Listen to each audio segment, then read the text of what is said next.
نیکیوں کا رجسٹر بند نہ ہونا یہ انسان کے لیے بہت بڑی سعادت کی بات ہے اور بہت بڑی خوشبختی کی بات ہے کہ انسان جب تک زندہ ہے، سانس چل رہی ہے، تب تک تو نیکیاں لکھواتا چلا آ رہا ہے، لیکن اس سے بڑا خوش قسمت کون ہے کہ جو قبر میں بھی چلا گیا ہے، رجسٹر نیکیوں کے بالعموم عمومی طور پہ ان لوگوں کے بند ہو جاتے ہیں جو فوت ہوتے ہیں، ساتھ ہی نیکیوں کا رجسٹر بھی بند ہو گیا، آسمان میں نیکیوں کا دروازہ بھی، کھڑکی بھی بند ہو جاتی ہے۔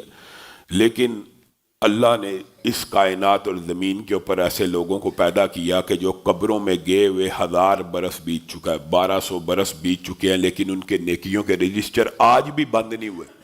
بخاری شریف کی کوئی بھی حدیث پڑھے گا، امام بخاری کی نیکیوں کے رجسٹر میں درج ہوگی۔ آج بھی مسجد النبوی کے اندر کوئی جا کے نماز پڑھے گا، حضرت عثمان کی نیکیوں کا رجسٹر، اس کے اوپر نیکیاں درج ہوتی چلی جائیں گی۔ تو رمضان بنیادی طور کے اوپر انسان کے لیے ایک نئے عہد، نئے پیمان، نئے ارادوں اور نئے وعدوں کو بھی لے کے آتا ہے کہ ہم نے زندگی کے اندر کچھ ایسی نیکیاں کر جانی ہیں کہ جب دنیا سے چلے جائیں پھر بھی وہ نیکیاں لکھی جاتی رہیں۔ اور یہ صدقہ جاریہ کی جو نیکیاں انشاءاللہ اس حوالے سے رمضان کی راتوں میں جو دروس ہوں گے کہ وہ کون کون سی نیکیاں کہ جو انسان کے فوت ہو جانے کے بعد بھی چلتی رہتی ہیں۔ بالعموم آپ نے سنا ہے کہ صدقہ جاریہ انسان نہر کھدوا دے، کنواں کھدوا دے، پانی کی سبیل لگا دے، مرنے کے بعد بھی جب تک لوگ پیتے رہیں گے، درخت اگا دے، مرنے کے بعد بھی جب تک پرندے کھاتے پیتے رہیں گے، مسجد بنا دے جب تک وہاں نماز ہوتی رہے گی، مدارس کے اندر بچوں کو تعلیم دلا دی جائے، یتیموں کی کفالت کر لی جائے۔ ایک بچے کے اگر آپ حفظ قرآن کی ذمہ داری اٹھا لیں تو اس حفظ قرآن کے نتیجے میں جتنی زندگی میں اس کے شاگرد پیدا ہوں گے جب تک وہ تراویح پڑھاتا رہے گا وغیرہ وغیرہ، انشاءاللہ اس بارے میں تفصیلاً اگر موقع ملا تو آپ حضرات کے سامنے رکھیں گے۔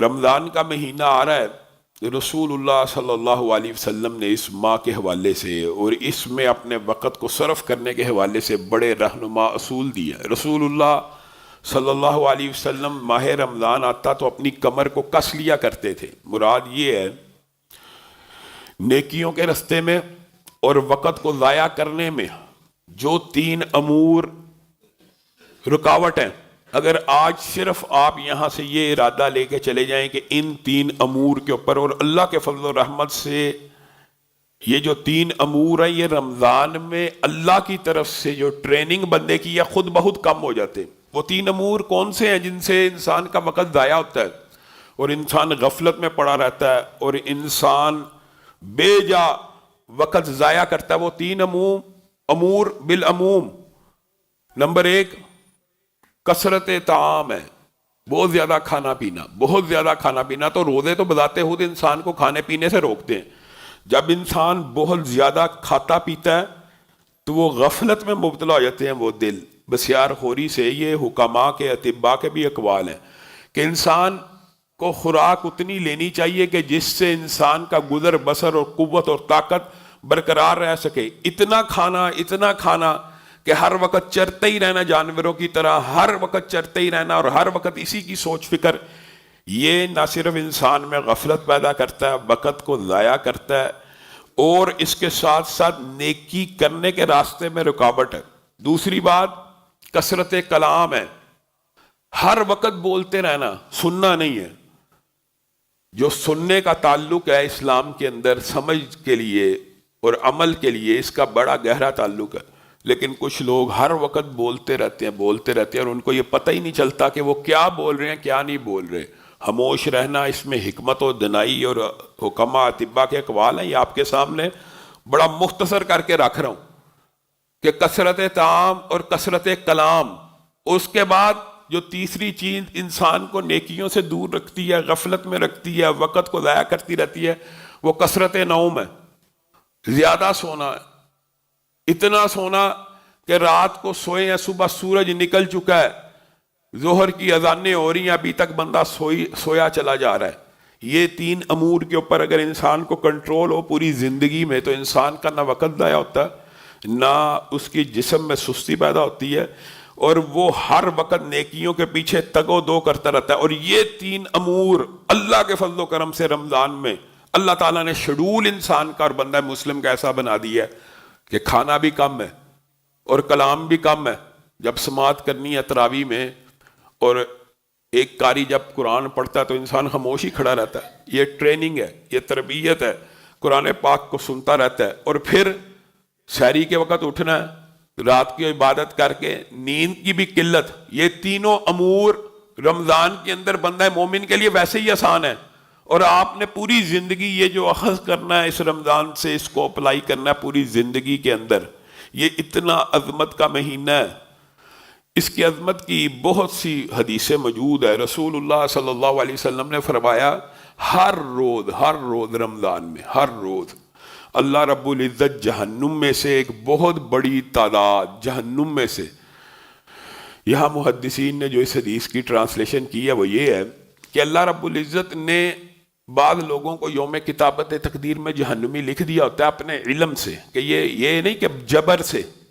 تقدیر کے باب میں یہ باتیں سمجھنے کی بھی ضرورت ہے. بعض لوگ خواہ مخواہ یہ پراپوگنڈا کرتے رہتے ہیں, اور وہ لوگ جو پراپوگنڈا کرتے ہیں ان کی اپنی حالت بھی سنیے. جی اللہ تعالیٰ نے جب لکھ ہی دیا ہے تو پھر نیکی کرنے کا فائدہ کیا ہمیں؟ جب اللہ تعالیٰ نے لکھ ہی دیا جہنمی تو پھر ہم نیکی کیوں کریں؟ وہی بندے جو یہ دلیل پیش کر رہے ہوتے ہیں, میں ان کے ساتھ مکالمہ کئی مرتبہ کرتا ہوں. میں کہتا ہوں جب اللہ نے لکھ ہی دیا, تم ہمیں یہ کہہ رہے ہو لکھا ہوا ہے, تو اللہ تعالیٰ نے تمہارا رزق لکھا ہوا ہے. جی لکھا ہوا ہے, تو گھر سے روٹی کمانے کیوں نکلتے ہو؟ پھر رزق کے لیے تگ و دو کیوں کرتے ہو؟ وہی بندے جو مسلمانوں کے اوپر یہ اعتراض کرتے ہیں کہ بھائی لکھا ہوا ہے, اب نیکی نہ کرو کوئی فائدہ ہی نہیں ہے, بندہ مجبور محض ہے, وہی بندے صبح گھر سے نکلتے ہیں رزق کمانے کے لیے اور دکانیں کھولتے ہیں اور کاروبار کے لیے بڑی سٹرگل اور محنت کرتے ہیں. وہاں پہ ان کا یہ کلیہ فوت ہو جاتا ہے, کیونکہ ان کو پتہ ہے کہ لکھا ہوا رزق بھی تب ملے گا جب میں حرکت کروں گا. اسی طرح لکھی ہوئی تقدیر کو بھی بدلا جا سکتا اگر انسان نیک عمل کرتا رہے, اور یہی اس حدیث کا مفہوم ہے. ہر روز رمضان کے مہینے میں ان جہنمیوں کو آزاد کر دیا جاتا ہے جو یوم کے کتابت تقدیر میں جہنمی لکھے ہوئے تھے. ہر رمضان میں ہر روزہ افطار ہونے کے بعد ایک بہت بڑی تعداد, اور بعض روایات میں آتا ہے 1 لاکھ اور بعض روایات میں آتا ہے لاکھوں, ایک بہت بڑی تعداد. مختصر بات یہ ہے, ہر روزے کی افطاری کے بعد, تراویح کے بعد اللہ رب العزت ایک بہت بڑی تعداد جہنمیوں کی جہنم سے آزاد فرما دیتے ہیں. اور پھر جب 30 روزے مکمل ہو جاتے ہیں, پورے رمضان میں جتنے جہنمیوں کو آزاد کیا ہوتا ہے اتنی ہی تعداد آخری رات کو اللہ تعالیٰ آزاد فرما دیتے ہیں. یہ اتنا عظمت کا مہینہ ہے. رسول اللہ صلی اللہ علیہ وسلم نے فرمایا کہ جنت کے دروازوں کو کھول دیا جاتا ہے اور جہنم کی کھڑکیوں, درزوں, دروازوں کو بند کر دیا جاتا ہے. اس سے مراد یہ ہے کہ رمضان میں اگر کوئی شخص فوت ہو جائے تو یہ اس کے لیے سعادت کی بات ہے. حالت روزے میں فوت ہو جائے وہ تو سیدھا جنت میں داخل ہوگا, لیکن رمضان میں بھی کوئی فوت ہو جائے تو جہنم کی کھڑکیاں, دروازے, در, ہر چیز بند ہوتی ہے. تو قبر میں جو کھڑکی برے آدمی کے لیے کھلنی ہوتی ہے جہنم کی, وہ بھی نہیں کھولی جاتی رمضان میں فوت ہونے والے کے لیے. تو محدثین نے یہاں استدلال یہ کیا ہے کہ جس کی ابتدا اچھی ہوتی ہے نا, اللہ تعالیٰ کی ایک سنت ہے کہ اللہ تعالیٰ جس کے اوپر اول رحمت کرے بعد میں عقاب نہیں ڈالتا. یہ اللہ رب العزت کی رحمان ہونے کی اور رحیم ہونے کی دلیل ہے. یہ نہیں ہے کہ اللہ تعالیٰ نے شروع میں معاف کر دیا اور بعد میں پکڑ لیا. اللہ تعالیٰ کی سنت یہ ہے کہ اللہ تعالیٰ شروع میں پکڑتے ہیں اور بعد میں رحمت کرتے ہیں. تو جس بندے کے اوپر شروع سے رحمت ہو جائے, بندہ رمضان میں فوت ہوا, بندہ مسجد میں فوت ہوا, بندہ لا الہ الا اللہ پڑھ کے فوت ہوا, تو رحمت ابتدا میں ہو گئی, تو پھر انشاءاللہ باقی مراحل آسان ہو جائیں گے. یہاں پہ بعض لوگوں کو اس حدیث کو سن کے بہت سے اشکالات بھی پیدا ہوتے ہیں. اس حدیث کے اگلے ٹکرے میں ہے کہ شیاطین کو جگڑ لیا جاتا ہے, جنت کے دروازوں کو کھول دیا جاتا ہے, جہنم کے دروازوں کو بند کیا جاتا ہے, اور ایک ندا دینے والا جس کو آپ تو نہیں سنتے لیکن رسول اللہ آپ کو بتلا کے گئے, وہ آپ نے گویا سن لی ہے, وہ کہتا ہے آگے بڑھ اے نیکیوں کے طلبگار, اب تو آگے بڑھ, اب تو رمضان آ گیا. اب برائی سے بچنے والے اور برائی کی طرف رغبت رکھنے والے, اس حدیث میں دونوں مفہوم موجود ہیں. اب برائی کی طلب کرنے والے اب تو رک جا, اب تو رمضان آ گیا, یا وہی مراد ہے جو پہلے جملے میں, اب برائی سے بچنے والے اب تو تیرے لیے برائیوں سے بچنا آسان کر دیا گیا ہے, اب تو بچ جا. اس حدیث کے یہ جو ٹکرے کے سن کے بعد لوگ کہتے ہیں علامہ صاحب پھر اگر شیاطین سارے جکڑ لیے جاتے ہیں تو وسوسہ کیسے پیدا ہوتا ہے؟ یہ بات بھی یاد رکھیے. سرکش شیاطین کو جکڑنے کا تذکرہ اس حدیث میں موجود ہے. سرکش شیاطین جو باسز ہوتے ہیں شیاطین کے، جب ان کو جکڑ لیا جاتا ہے تو انسان کے ساتھ جو قرین ہوتا ہے وہ کمزور پڑ جاتا ہے، باس کے بغیر، اتھارٹی کے بغیر، نگرانی کے بغیر. اور یہی آپ نے خود بھی نوٹ کیا ہوگا کہ ایک شخص پورا سال اگر روزہ نہیں رکھنے کی استطاعت رکھتا تو رمضان کا مہینہ آتا ہے تو وہ روزہ رکھ لیتا ہے. وہ جو پورا سال ایک بھی نہیں رکھ پاتا رمضان میں رکھ لیتا ہے. وہ جو پورا سال ایک رات کو قیام نہیں کر سکتا رمضان میں کر لیتا ہے. یہ ہے سرکش شیاطین کو جکڑنے کا مطلب، کہ جو انسان کے ساتھ قرین پیدا ہوا ہے ہر انسان کے ساتھ، اس کو نہیں جکڑا جاتا لیکن وہ کمزور پڑ جاتا ہے اپنے باسز کے بغیر، وہ کمزور پڑتا ہے اور انسان آسانی سے اس کو شکست دے دیتا ہے. سرکش شیاطین کو جکڑنے سے مراد یہ نہیں ہے کہ انسان کو وسوسہ پیدا نہیں ہونا. وسوسہ یا ایک قرین ڈالتا ہے یا انسان کے نفس امارہ کے اندر بھی اس بات کو وطیت کر دیا گیا ہے کہ وہ گناہ لذت کی طرف مائل ہوتے ہیں، گناہ لذت کی طرف. اور یہ جملہ ہم بچپن میں سنا کرتے تھے، اب تو معاشرے سے یہ جملہ ختم ہو گیا ہے، گناہ لذت اور گناہ بے لذت. اور میرے بچپن کے اندر بھی، ہمارے بچپن کے اندر بھی موسیقی کو، سگریٹ پینے کو، سموکنگ کو، لغو باتوں کو گناہ بے لذت سمجھا جاتا تھا کہ یہ گناہ بے لذت ہیں. لیکن دکھ اور افسوس کی بات ہے آج معاشرہ اس حد تک گر گیا ہے کہ موسیقی بھی گناہ لذت میں شامل ہو گئی ہے، سموکنگ بھی گناہ، ہاں گناہ بے لذت کرتے کرتے بھی ایک مرتبہ گناہ اس مقام پہ پہنچ جاتا ہے کہ اس کے اندر سے بھی گناہ گار کو لذت محسوس ہونا شروع ہو جاتی ہے. ورنہ بالعموم جو نفس ہے وہ صرف انسان کو گناہ با لذت کی طرف ابھارتا ہے، جو عمومی نفس ہے بے لذت کی طرف نہیں ابھارتا. اور گناہ با لذت میں سب سے بڑا جو گناہ ہے، ایک تو اپنے جسم کی آسائش کے لیے حرام ہو رہی ہے اور حرام رزق کی کمائی ہے، اور دوسرا جو سب سے بڑا عنصر ہے وہ زنا ہے. یہ دو گناہ جو ہیں یہ انسان کے نفس کے اندر بغیر شیطان اور قرین کے بھی نفسانی خواہشات کے تحت بھی ابھر آتے ہیں. تو یہ سمجھنا کہ اگر شیاطین بند ہیں تو ہمیں پھر وسوسہ کیسے آتا ہے، تو یہ بات بھی صرف اعتراض ہے اور حدیث کے اوپر نکتہ چینی کی بات ہے. آپ رمضان المبارک کی اہمیت اور قدر و قیمت کا احساس رسول اللہ صلی اللہ علیہ وسلم کی صرف ایک حدیث سے لگا سکتے ہیں میرے بھائیوں. رمضان کا مہینہ شاید آج رات شروع ہو جائے، تراویحیں شروع ہو جائیں، آپ نے اس مہینے کو کسی طور پہ بھی نظر انداز نہیں کرنا، کسی طور پہ بھی ہلکا نہیں لینا. اپنے سارے امور کو آج شام سے پہلے پہلے مسجدوں کا رخ کریں، سارے امور کو سر انجام دینے کے بعد عید کی شاپنگ بھی آج ہی کر لیں جو کرنی ہے. آخری دنوں میں بھی وہ نہایت قیمتی ایام آپ ضائع کر دیتے ہیں. یہ اتنا مبارک مہینہ، اتنا مبارک مہینہ ہے.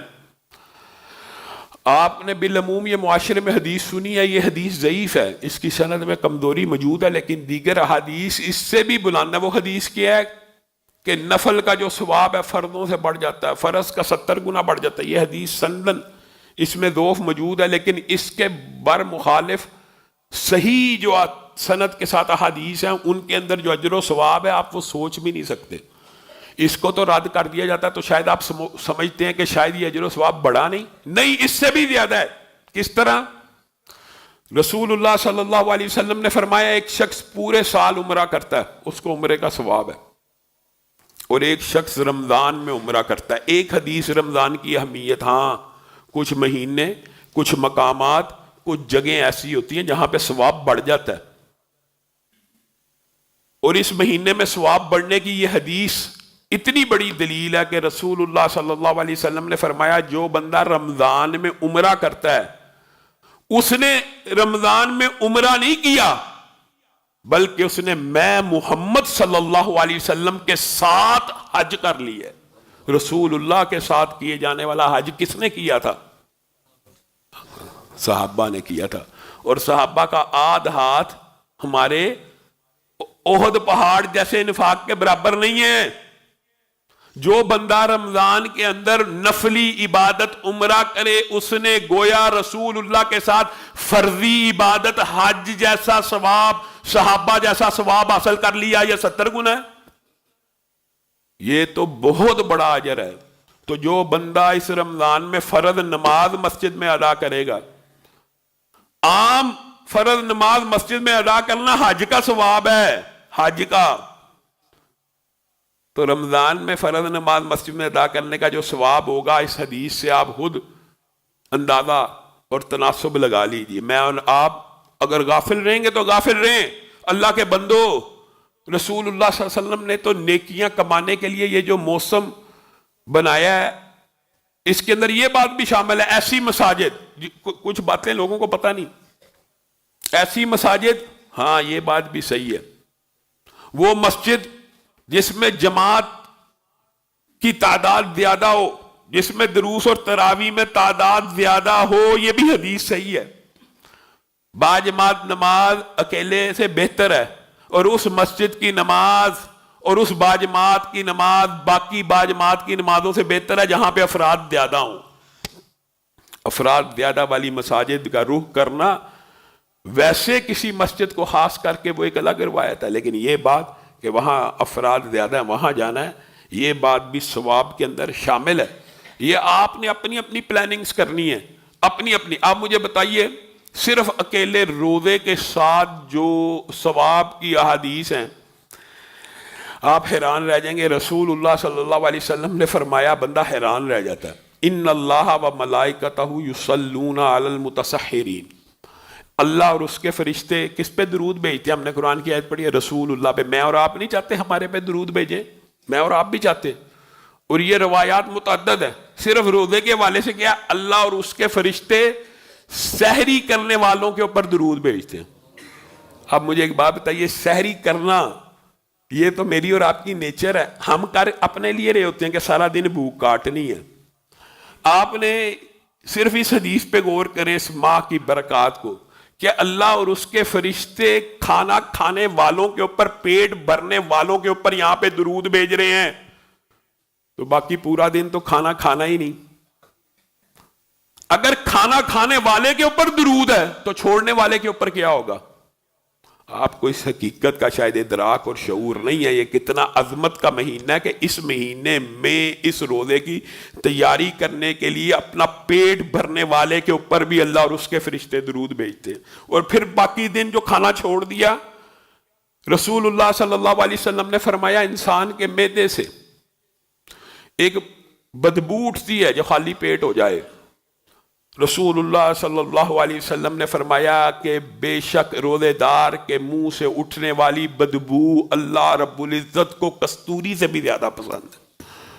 اللہ کو وہ بدبو نہیں ہے، اللہ کے لیے وہ خوشبو ہے جو میری راستے کے اندر انسان بھوک کاٹ رہا ہے، کھانا کھا رہا ہے، تو میں رب اور اللہ کے فرشتے اس پہ درود بھیجتے ہیں جو کھانا چھوڑ دے گا.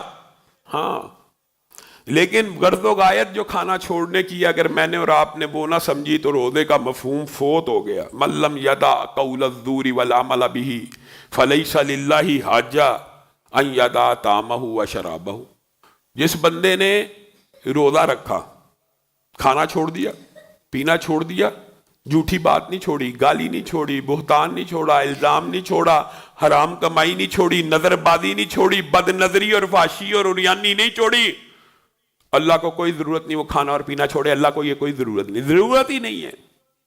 بندہ یہ سمجھتا ہے کہ اللہ کو صرف یہ ضرورت ہے کہ بندے نے خالی پیٹ رہنا، بھوکا اور پیاسا رہنا. ہرگز نہیں، یہ روزے کا فلسفہ نہیں ہے. اللہ مجھے اور آپ کو سمجھاتے ہیں کہ یہ حلال پانی اگر چھوڑ سکتے ہو تو حرام سود کیوں نہیں چھوڑ سکتے؟ حلال دودھ چھوڑ سکتے ہو، حرام سود کیوں نہیں چھوڑ سکتے؟ حلال پکیزہ بیویوں کے پاس نہیں جا رہے، کس کے لیے؟ اللہ کے لیے. تو حرام گندی فحش بے ایمان عورتوں کے پیچھے کیوں بھاگتے؟ اگر تو وہ سلسلہ ویسے ہی جاری رہنا تو پھر یہ بھی چھوڑنے کا فائدہ نہیں ہے. لیکن اس کا مطلب یہ بھی نہیں ہے کہ انسان اس کو رکھے نہ. فرض فرض ہے، فرض کی ادائیگی کے بغیر انسان دائرہ اسلام میں نہیں رہتا. یہ بات، یہ فلسفہ جیسے نماز کے اوپر اپلائی ہے ویسے ہی روزے کے اوپر اپلائی ہے، اور بعین اسی طرح زکوٰۃ کے اوپر بھی اپلائی ہے. زکوٰۃ کو تو ہم نے کچھ سمجھا ہی نہیں ہے نا. زکوٰۃ نہ دے کے بھی بندہ مسلمان ہے. زکوٰۃ اگلے سال دے دی جائے گی. زکوٰۃ پینڈنگ چلی آ رہی ہے.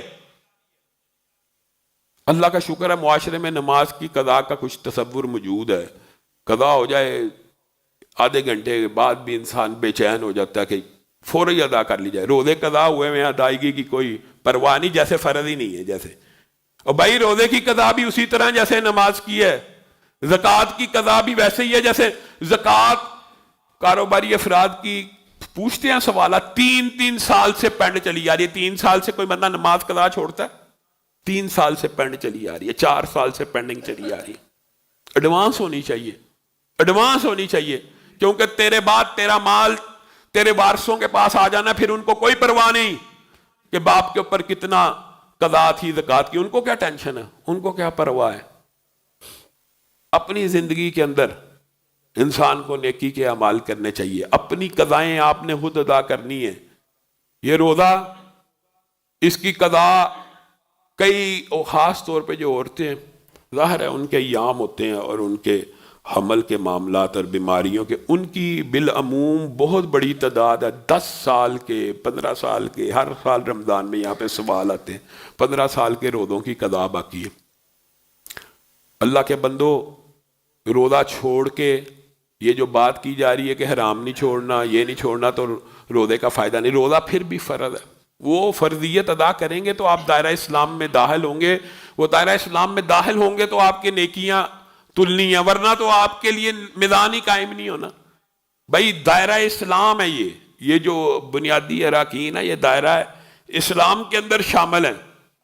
اور رسول اللہ صلی اللہ علیہ وسلم نے اس رمضان کے صرف روزے 30 رکھنے. اللہ کے فضل و کرم سے آج ارادہ کرنا ہے، کہنے والے نے اور سب سننے والے انشاءاللہ مسلمان ہیں، فرض ہیں، اور انشاءاللہ سارے روزے رکھیں گے تو اس کے لیے خوشخبری ہے. من صام رمضان ایمانا و احتسابا غفر لہ ما تقدم من ذنبہ. 30 روزے آپ رکھ لیں بغیر توبہ. ایک ہوتی ہے توبہ، انسان توبہ کرتا ہے، اللہ تعالیٰ سارے گناہ معاف کر دیتا ہے، یہ اللہ کی سنت ہے. یہاں پہ بعض نیکیوں کے اعمال ہیں جو بغیر توبہ بھی گناہ کو معاف کرتی ہیں، ان میں سے یہ صیام شامل ہے. آپ 30 روزے رکھیں، اگر آپ کے گناہوں کے رجسٹر زمین سے لے کے آسمان تک ہیں، اللہ سارے معاف کر دے گا، سارے. کوئی گارنٹی ہے رسول اللہ کی، سب معاف ہیں. اور یہ 30 راتوں کا قیام، یہ بات آپ نے بڑی نوٹ کرنی ہے.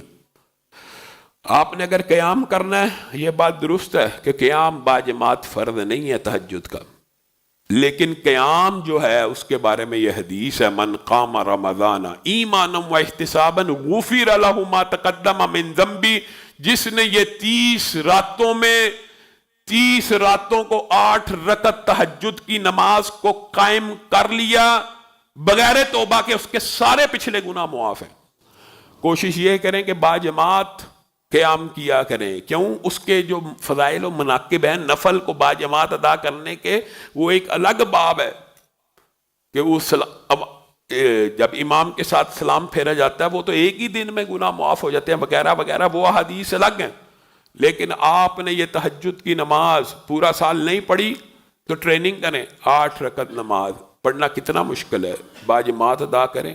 کسی دن سفر کی وجہ سے آپ مسجد سے محروم رہ گئے، آپ 8 رکعت گھر میں ادا کریں، اور اس میں 2 پارے 1000 آیتوں کا قیام کریں. خزانہ بھی لکھا جائے گا، اور آپ اس قیام میں شامل ہیں جو اس حدیث کے اندر ہے کہ جو 30 راتوں کو قیام کرے گا اللہ رب العزت اس کی سابقہ ساری خطاؤں کو معاف کریں گے. اسی پہ بس نہیں ہے، جو آخری 5 راتوں کا قیام کرے، جو طاق راتیں، من قام، یہ حدیث بھی صحیح ہے، صرف لیلۃ القدر جو 5 طاق راتوں کو تہجد کی نماز کو ادا کر لے، غفر لہ ما تقدم من ذنبہ، اس کے بھی اللہ سارے گناہوں کو معاف کر دیتے. یہ رمضان کا مہینہ اتنی عظمت کا مہینہ ہے، شہر رمضان الذی انزل فیہ القرآن. اس کو حقیقت بات یہی ہے اور اس میں کوئی مبالغہ نہیں. اس مہینے کو جو افضل قرار دیا گیا ہے وہ اس وجہ سے قرار دیا گیا ہے کہ اس میں اللہ رب العزت نے قرآن پاک کو نازل فرمایا ہے. اور قرآن پاک کے نزول کا مہینہ ہی افضل نہیں بلکہ وہ رات اتنی افضل ہے جو 1000 مہینے سے بڑھ جاتی ہے، 1000 مہینے سے. اسی رمضان کے اندر یہ ساری خیر و برکتیں ہیں. تراویح ہے، تراویح اور تہجد میں کوئی فرق نہیں ہے.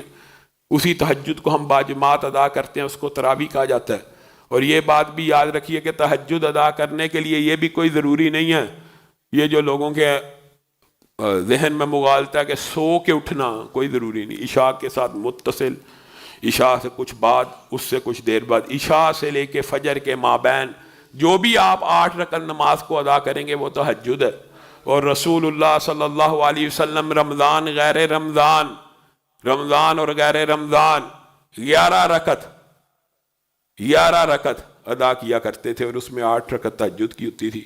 اور یہ وضاحت ہے، صراحت ہے کہ رمضان کے اندر بھی عبادت اتنی تھی اور غیر رمضان کے اندر بھی عبادت اتنی ہی تھی۔ تو جس نے مسنون عدد کو پانا ہے وہ 11 رکعت، 8 تہجد کی، 3 رکعت یا 1 رکعت وتر کو ادا کرے۔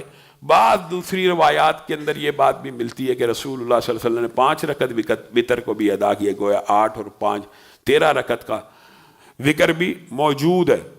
اور جو شخص یہ سمجھتا کہ عدد کا جو تعین ہے 20 ہے، اس کے بارے میں سرے سے کوئی حدیث موجود نہیں ہے۔ یزید بن رمان کا ایک قول موجود ہے، اور یزید بن رمان نے سند بھی ضعیف ہے، اور انہوں نے حضرت عمر کا دور بھی نہیں پایا۔ وہ فرماتے ہیں حضرت عمر کے دور میں 23 رکعتیں پڑھی گئی ہیں، کہاں پڑھی گئی ہیں، کس نے پڑھائی ہیں، کون امام تھا، یہ معلوم بھی نہیں ہے، اور یہ سند بھی ضعیف ہے۔ اور خود حضرت عمر سے موطا امام مالک میں اس سے پہلی جو حدیث ہے وہ یہی ہے کہ ابی ابن کعب کو اور تمیم داری کو حضرت عمر نے 11 رکعت کا امام مقرر کیا از حد۔ تو گویا جو انہوں نے مقرر کیا وہ تو حجت ہو سکتی ہے، اور ان کے دور میں اگر کسی جگہ بالفرض یہ مان بھی لی جائے روایت کہیں پہ اگر ہوئی ہے تو وہ ماننا کہ وہ حضرت عمر نے کروائی ہے، یہ تو بہت بڑا باطل استدلال ہے، کیونکہ حضرت عمر نے تو 11 رکعت کروائی ہے۔ اس بحث میں پڑے بغیر آپ نے رمضان کے اس مہینے سے فائدہ اٹھانا ہے اور وقت کو ضائع نہیں کرنا۔ جو بندہ اللہ اور اس کے رسول کے اوپر ایمان رکھتا ہے، یہ صحیح حدیث ہے، فَلْيَقُلْ خَيْرًا أَوْ لِيَصْمُتْ، یا اس کو اچھی بات کرنی چاہیے، نیکی کا کام کرنا چاہیے، یا خاموش رہے۔ من حسن الاسلام المری ترکہ ما لا یعنیہ، بندہ مسلم کے لیے سب سے اسلام کی بہترین بات یہ ہے کہ ہر اس بات کو ترک کر دے جس میں نہ اس کی دنیا کا فائدہ ہو نہ دین کا فائدہ۔ یہ کتنی عظیم حدیث ہے، کبھی آپ نے اس حدیث کے اوپر غور نہیں کیا ہوگا کہ انسان کا بہترین اسلام یہ ہے، یا وہ دنیا کا کوئی کام ایسا کرے کہ جس کے اندر اس کو فائدہ حلال روزی کما رہا ہے، بیوی بچوں کا پیٹ پال رہا ہے، یا وہ دین کا کوئی کام کرے کہ جو نامہ اعمال میں نیکیاں لکھی جا رہی ہیں۔ صرف اس حدیث کے اوپر انسان عمل کر لے تو وقت کے ضیاع سے بچ جائے، صرف اس ایک حدیث کے اوپر انسان کا وقت قیمتی ہو جائے، یا دنیا کا کوئی کام کر رہا ہے جو اس کے لیے فائدہ مند ہے، یا آخرت کا کوئی کام کر رہا ہے۔ یہ جو لغو، گپے لگانا، ہاں مہا کی مجلسیں اٹینڈ کرنا، ہاں مہا انسان کو گیدرنگ میں شامل ہونا اور اس کے اندر بے بہا وقت کا ضیاع ہے، کہنے والا اور سننے والا سب اس عادت بد کے شکار ہے۔ اور بندہ کئی مرتبہ غور کرتا ہے، آپ آج غور کرنا، گھر جا کے آپ 1 منٹ بھی، 1 منٹ، گھنٹوں کی بات نہیں کر رہا، 1 منٹ اگر انسان نے اپنا قیمتی بنانا ہونا، اللہ کی قسم نیکیوں کے ایسے کام کر سکتا ہے 1 منٹ میں جو انسان سوچ بھی نہیں سکتا۔ آپ 1 منٹ میں بڑی اچھی رفتار سے 12 مرتبہ قل ہو اللہ پڑھ سکتے ہیں 1 منٹ میں، تجربہ کر کے دیکھ لیجئے 12 مرتبہ۔ رسول اللہ نے کہا تھا رک جاؤ میں تمہیں آج 10 پارے سناؤں گا، 1/3 قرآن، 12 قل ہو اللہ سنائی اور کہا یہ 1/3 قرآن کے برابر ہے۔ 12 مرتبہ 1 منٹ میں 4 قرآن پڑھنے کا اجر و ثواب 1 منٹ میں مل جاتا ہے۔ میں اور آپ گھنٹے ضائع کر دیتے۔ 1 منٹ کے اندر آپ اچھی رفتار سے 100 سے زائد مرتبہ سبحان اللہ کہہ سکتے ہیں، 100 سے زائد مرتبہ الحمدللہ کہہ سکتے ہیں، 100 سے زائد مرتبہ اللہ اکبر کہہ سکتے ہیں، 100 سے زائد مرتبہ استغفر اللہ۔ آپ تجربہ کر کے دیکھ لیجئے، اور 100 دفعہ ان کو کہنے کا جو اجر و ثواب ہے آپ اس کا گمان اور تصور بھی نہیں کر سکتے۔ جتنے مرضی گناہ ہو 100 مرتبہ یہ 4 کلمات کہہ دیجئے، سارے گناہ معاف ہیں، جتنے مرضی ہوں۔ 1 منٹ اتنا قیمتی ہے انسان کی اور بندہ مومن کی زندگی میں، اور ہم گھنٹوں پر بات کر دیتے ہیں۔ آپ ائمہ کی اگر زندگی کے اوپر غور کریں آپ حیران رہ جائیں گے۔ یہ ایک لمبا چوڑا باب ہے۔ امام تبری، انہوں نے اپنی زندگی میں جو کتابیں لکھی ہیں نا، کتابیں اپنی زندگی میں، اور یہ بہت اول دور کے امام نہیں ہیں، امام بخاری، امام مسلم جیسے جلیل القدر، یا امام مالک یا امام احمد ابن حنبل جیسے جلیل القدر بھی نہیں ہے، لیکن ان کا عالم یہ ہے کہ ان کی کتب کی فہرست امام یاقوت حموی نے 54 صفحوں میں لکھی ہے کہ یہ کتابیں امام طبری لکھ کے گئے. 54 صفحات کے اوپر صرف کتابوں کی فہرست ہے. اور ان کی آج جو معلوم صفحات امام طبری کے موجود ہیں نا دنیا میں، پتہ نہیں اصل میں کتنے تھے، 3.5 لاکھ سے زائد اوراق ہیں جو ان کی طرف منسوب ہے کہ امام طبری اپنی زندگی میں 3,58,000 سے زائد صفحات لکھ کے گئے. اور صفحہ چھوٹا نہیں ہے. امام صاحب نے کہا تھا میں تفسیر لکھنا چاہتا ہوں، شاگردوں نے پوچھا کتنے صفحات کی، انہوں نے کہا 30,000 صفحات کی. انہوں نے کہا 30,000 پڑھے گا کون؟ مختصر کرتے کرتے 3,000 صفحات کی تفسیر لکھی ہے، آج 15 جلدوں میں. وہ 3,000 صفحات 15 جلدوں میں پڑھیں، لائبریری میں دیکھ لیجیے. تاریخ لکھی ہے 15 جلدوں کے اندر. میں اور آپ وقت کو ایسے ضائع کرتے ہیں، اور رمضان کی جیسے عظیم مہینے میں اور بابرکت مہینے میں اللہ رب العزت ہمیں اس کا ایک ایک لمحہ مفید بنانے کی توفیق عنایت فرمائے.